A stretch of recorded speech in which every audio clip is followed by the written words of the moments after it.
Hello, my dear students. Welcome back to IT and Computing Fundamentals.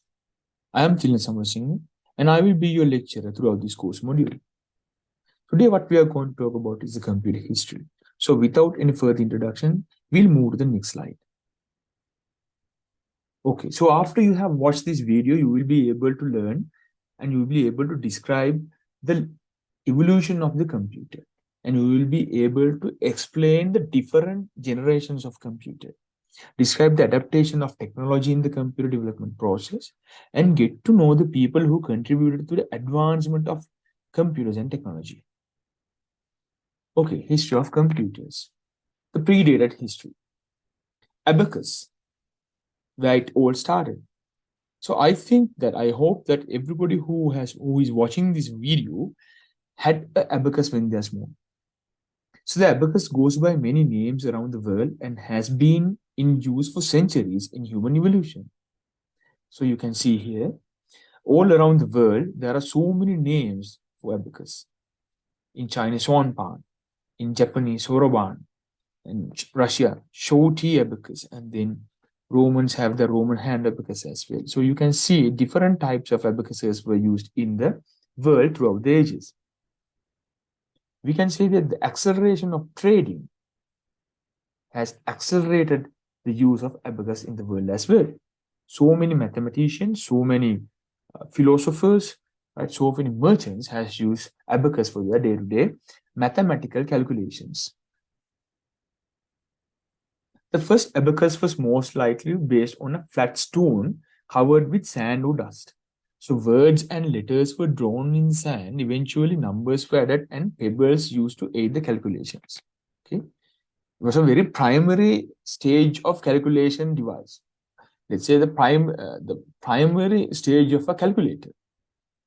Okay, and then after that, there is a doubt of the date where the abacus was first invented.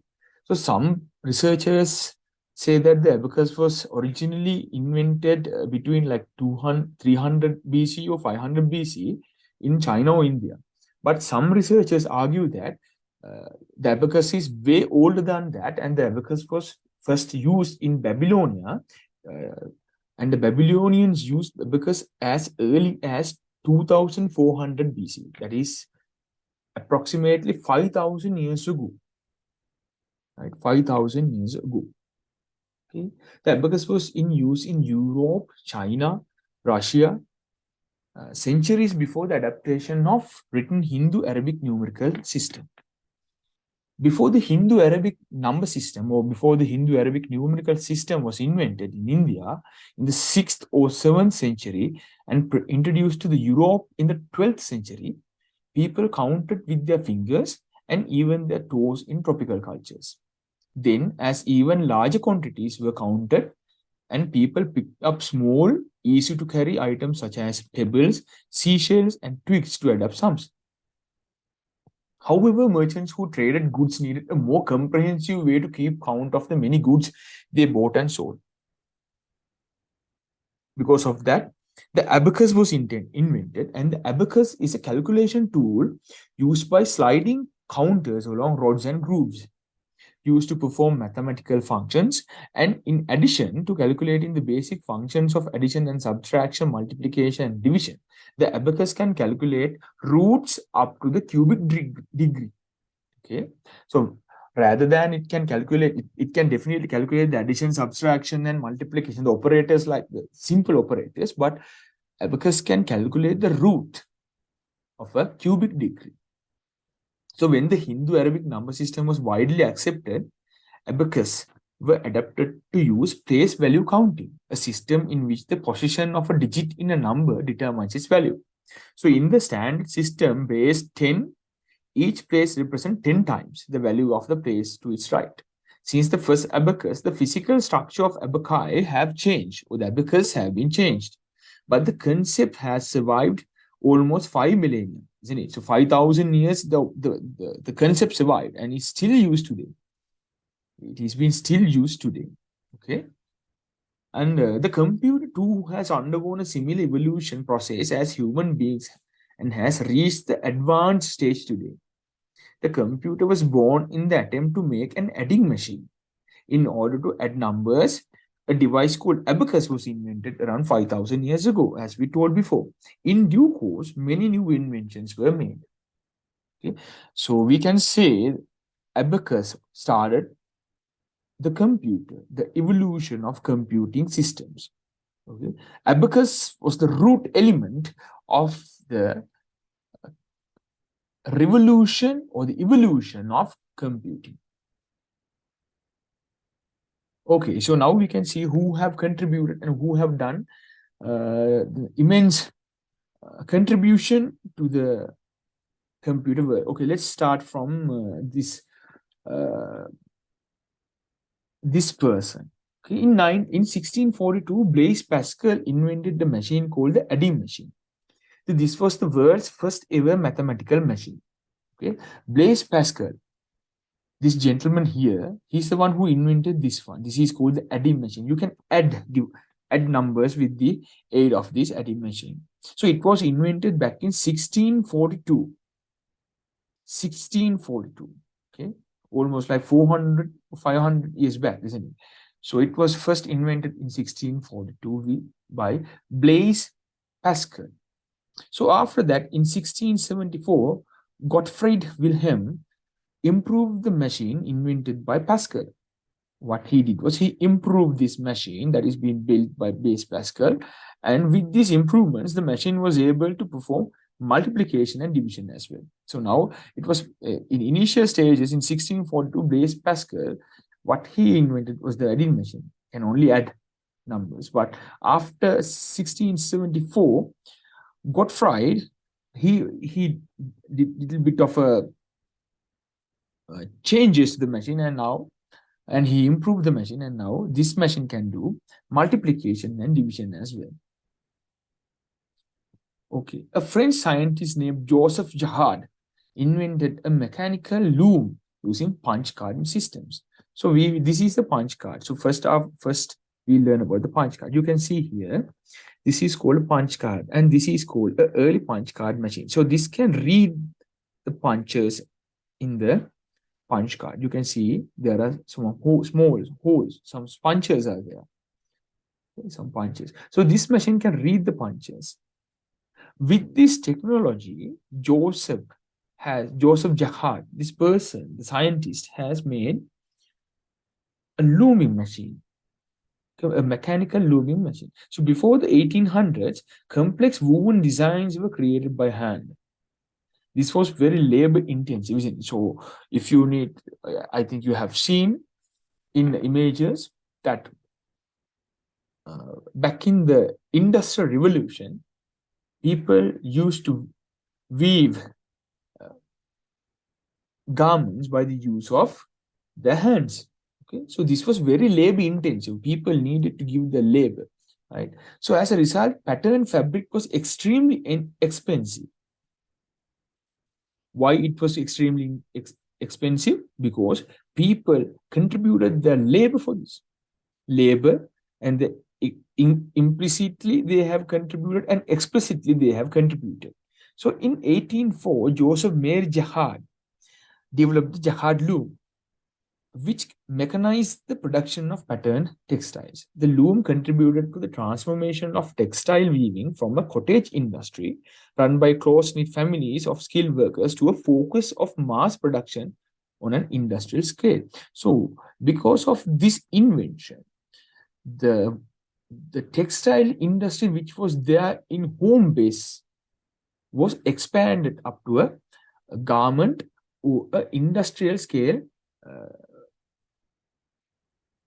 textile weaving process. So after that, Charles Babbage, I think you have heard about Charles Babbage. So Charles Babbage started to make his analytical engine using the punch card system concepts. Now you know this punch card system here, right? This punch card system. So it was the same system that is being used by Joseph Jihad here for his mechanical loom, right? Mechanical looming machine. And after that, Charles Babbage started to make his analytical engine using the punch card system concept. So this machine was based on the concepts input, process, output, and store. right? These four words, right? Input, process, output, and store are very important. Input, process, output, and store. Please remember these four words: input, process, output, and store. So he also developed difference engine as well. So since this concept helped in the development of the computer, we call Charles Babbage the father of computing. So this is the person who has done everything to make sure that the computer today will be the computer which we are using. Right? It has been developed up to a standard which the computer we are using. So because of that, we call Charles Babbage the father of computing. So now you can see here the difference engine, the two machines which he have made, isn't it? The difference engine and the analytical engine. Okay. Madam Ada Augusta Lovelace. Madam Ada Augusta Lovelace is considered as the first programmer since she tried to write programs for this analytical engine. So after Charles Babbage invented the analytical engine here, he was the father of the computing. Madam Ada Augusta, she wrote computer programs to this analytical engine. Okay, first programmer, not a computer program, a program, since she tried to write programs for the analytical engines, not a computer program, but a program. I mean, obviously, right? It's not a computer. No? So, and after that, in the year 1944, a man named Howard Aiken invented the machine called automatic sequence control calculator. Automatic sequence control calculator at the Harvard University with the assistance of his companions and IBM company. So this automatic sequence control calculator was named Mark 1. Mark 1. Okay. So slowly we are getting there. No? So we started from the abacus here, right? The predated history. Then after that, we came to 1642, where Blaise Pascal invented the adding machine, and then again got fried. What he did was he updated this machine. Now we can do multiplication and division here as well. Then after that, the French scientist called Joseph Jacquard invented the mechanical looming process with the punch card mechanism. And then after that, Charles Babbage used the same mechanism to make the analytical engine, and then he made the difference engine as well. Then after that, the Madame Ada Augusta, the first programmer, okay, she wrote programs for this analytical engine. This one. Then after that, in 1944, a man named Howard Aiken, he invented Mark 1. Okay, so now we have done up to Mark 1. So let's move on to the next slide. All the versions of early computers were mechanical in nature. From the time when the computers became automated, they were categorized into various generations as below. So earlier the computers were mechanical in nature. But when they became automated, different generations were divided. You can see here first generation, second generation, third generation, fourth generation, fifth generation. So there are 5 generations here in the computers. Okay, the first generation. Now you can see here 2 images, isn't it? So just look at the 2 images and try to remember these 2 images. Okay. The technology behind the primary generation computers was fragile glass device, the first generation. So we are going to talk about the first generation now. The first generation. So in the first generation, the first generation computers used a fragile glass device. Right? It was a vacuum. Inside the glass device was a vacuum. Because of that, it was called a vacuum tube. So now you know the first generation computers, they use the technology of vacuum tubes. These computers were very heavy and really large in size. These weren't very reliable and programming on them was a really tedious tasks and used no operating systems as well. The first generation computers were used for calculation, storage, and control purposes. So they were too bulky and large that they needed a full room and consumes lot of electricity and generated lot of heat. So you can see here, this is a first generation computer. See the size of the computer. So these things are vacuum tubes. So these things are vacuum tubes, a glass tube with a vacuum inside. Okay. So this computer is called an electronic panel of IBM 701 in 1952. Look at the size of a computer. Look at this computer. So main first generation computers were ENIAC, EDVAC, and UNIVAC. Okay, so ENIAC, Electronic Numerical Integrator and Computer. So these abbreviation stands for Electronic Numerical Integrator and Computer. This was built by J. Presper and John V. and was a general purpose computer. So ENIAC was a general purpose computer and it had been very heavy, large, and contained 18,000 vacuum tubes. This is not the ENIAC, but this is a prediction of the modern day modern day make of a vacuum tube computer, the first generation computer. See this, how many vacuum tubes are there? Like that, ENIAC had 18,000 vacuum tubes. Then EDVAC was there, electronic discrete variable automatic computer. This was designed by von Neumann and it could store data also as instruction and thus the speed was enhanced. Now EDVAC had a little bit speed than ENIAC, but EDVAC also used vacuum tubes. So then UNIVAC came. So Universal Automatic Computer was developed in 1952. So these three computers are the most famous computers for first generation computers. So you will be able to please remember these three: ENIAC, EDVAC, and UNIAC. Remember the name of the computer as well: Electronic Numerical Integrator and Computer, Electronic Discrete Variable Automatic Computer, then Universal Automatic Computer. Okay, so remember these three names of the computers. ENIAC. You can see the example here. This is ENIAC, then UNIVAC, EDVAC, and this is the room where ENIAC was. So you can see here, this device is here. See, just look at the size of the computers.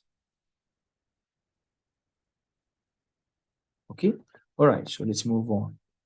So then the second generation computers came. With the second generation computers, you will be seeing, so you can see here, a new device was introduced, isn't it? So this is called a transistor. So transistors were used in the second generation computers. So in the first generation computers, they use vacuum tubes. But in the second generations, they use transistors. So the second generation computers used by the technology of transistors rather than bulky vacuum tubes. So another feature was the core storage. A transistor is a device composed of semiconductor material that amplifies a sign or opens or closes a circuit. Transistors were invented in Bell Labs. The use of transistors made it possible to perform powerfully and with due speed. So it reduced the dimensions and price and thankfully the warmth too. So the which was generated by vacuum tubes. You can see first generation computers generated a lot of heat. But with the introduction of transistors, that heat was reduced. Central processing unit, memory, programming language, and input and output units also came into the force within the second generation. Programming language was shifted from high level to programming language and made programming comparatively a simple task for programmers. Languages used for programming during this era was Fortran, Algol, and COBOL. I think you have heard these three programming languages as well. The main second generation computers are PDP-8, IBM 14400 series, IBM 7090, right? 7094, UNIVAC 1107, CDC 3600. So likewise, these are the second generation computers. These computers used transistors. Okay. When the third generation computers came, the third generation computers are integrated circuits. They use integrated circuits. So during the third generation, the technology investigate a shift from huge transistors to integrated circuits. So these integrated circuits are commonly used, known as ICs, right? So here a variety of transistors were placed on silicon chips called semiconductors. You can see here silicon chips are there. So these silicon chips are connected by wires, and there are terminals here also. Okay. So the most feature of this era's computers was the speed and the reliability. So now you can see the patterns in it. So the first computers were not that much speed, first generation computers. Then second generation computers had a little bit speed. Now when it comes to third generation computers, there is a much speed than other two generations. And when the speed increases, likewise, the, the processing speed increases as well. When the processing speed increases, the heat that is being generated by the computers, were less. So the first generation computers heat was immense, and when it comes to second generations, it became low, and when it comes to third generation, it becomes low as well, little bit lower as well. So ICs was made from silicon and also called silicon chips. A single IC has many transistors, registers, and capacitors built on one thin slice of silicon. The value size was reduced and memory space and dealings efficiency were increased during this generation. Programming was now wiped out higher level languages like BASIC, beginners all-purpose symbolic instructions code. Many computers find their shape during this era. So many computers came to the world in the third generation. So internal storage capacity is high, generated very less heat. So these are the main third generation computers: PDP-11, NCR 395, IBM 370, IBM 360. The fourth generation computers. In 1971, first microprocessors were used. The large scale of integration LSI circuits built on one chip called microprocessors. The most advantage of this technology is that one microprocessor can contain all the circuits required to perform arithmetic, logic, and control functions on one chip. The computers using microchips were called microcomputers. Let's again come through the ages. So you can see here in the first generation, they use vacuum tubes. Then after that, they use transistors. Then after that, they use integrated circuits. Then after that, they used microprocessors, or we can call it VLSI, very large scale integrated circuits. This generation provided the even smaller size of computers with larger capacities. Also, very large scale integrated circuits replaced LSI circuits in this generation. The Intel 404 chip, developed in 1971, located all the components of the PC from the central processing unit and memory to input-output controls on one chip and allowed the dimensions to reduce drastically. So that means with this chip, the size of the computer again became very small. So technologies like multiprocessing, multi-programming, time sharing, operating speed, and virtual memory made it a more user-friendly and customary device. The concept of private computers and computer networks came into being within the fourth generation. So these are the most famous fourth generation computers. You can see here Apple Macintosh, Apple II, Star 1000, IBM PC, Alt 8800. So these things, this is called Alt 8800. So these things, these computers are the main examples for fourth generation computers. All right, now we are talking about a fifth generation of computers. The technology behind the fifth generation of computers is AI, artificial intelligence. So it allows computers to behave like humans. So it is often seen in programs like voice recognition, in areas of medicine, and entertainment. So within the field of games, playing also it is shown remarkable performance where computers are capable of beating human computers. So nowadays, the evolution of computer is going to a path where artificial intelligence is used. Okay? The speed is highest. The size is that the smallest, and area of use has remarkable increase within the fifth generation computers. So when it comes to the fifth generation computers, further the size of the computer has reduced. Okay, and further the made heat has been reduced as well. But the processing power, the computing power has increased. Remember that. Though not 100% AI has been achieved to date, but keeping inside the present developments, it is often said that this dream also will become a reality very soon. So now there are no devices with 100% artificial intelligence. No device in the world can think and do something at the moment, but it has been limited. Okay? But in the near future, scientists predict that there will be 100% thinking computer and will be artificial intelligence will be everywhere in the world. So all the high level languages like C, C++, Java, .NET, etc. are used in this generation. All includes robotics, neural networks, game planning, game playing, development of expert systems to make decisions in real life situations, natural language understanding, and generations. So these things are included in artificial intelligence.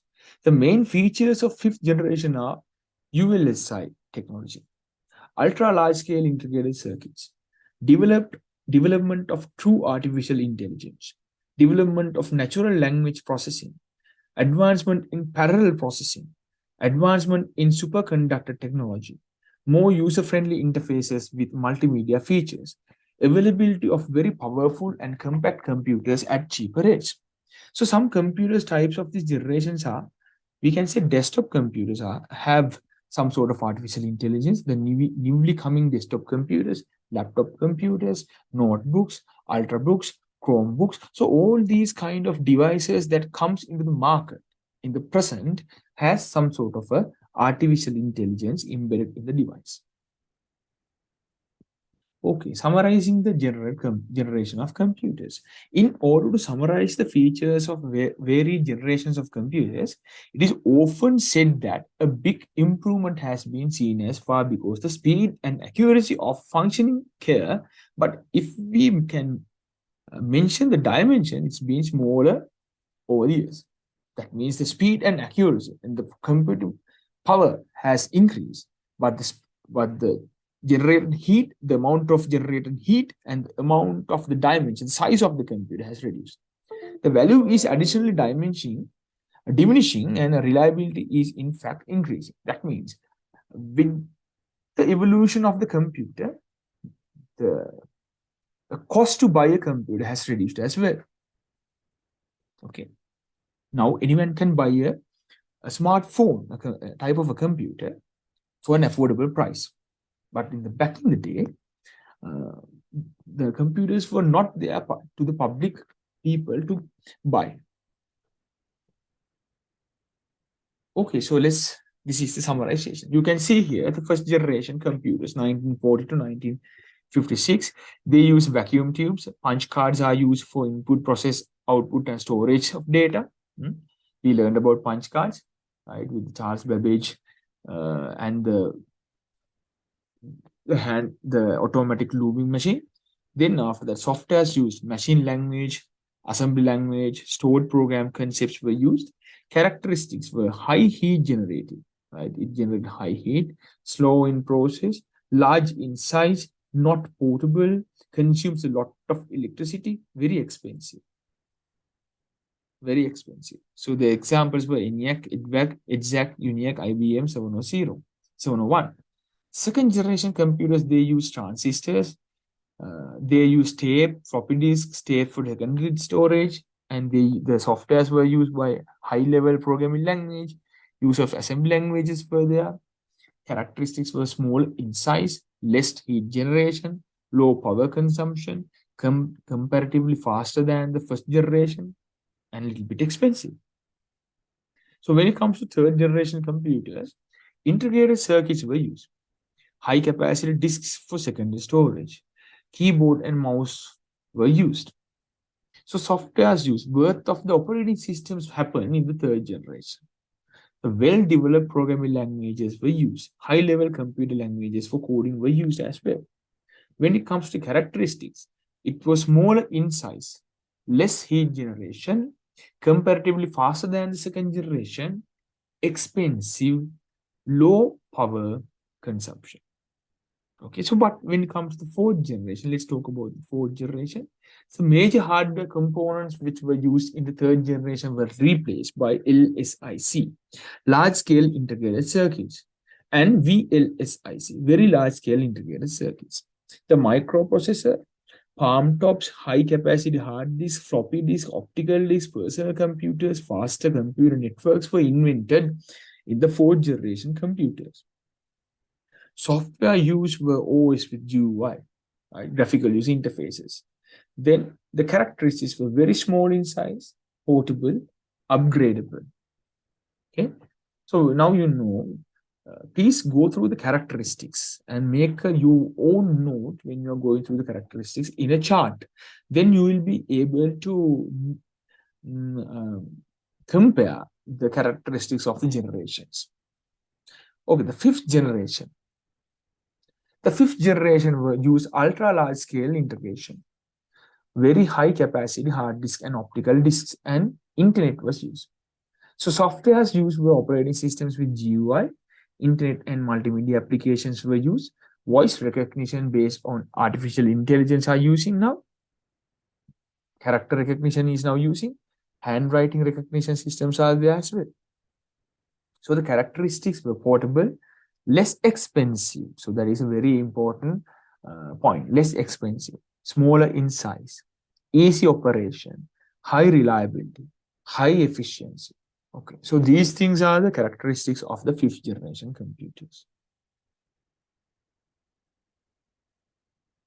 Okay, my dear students, so we came to the end of the presentation. So I hope that you learned something, a really good knowledge you gained from this video.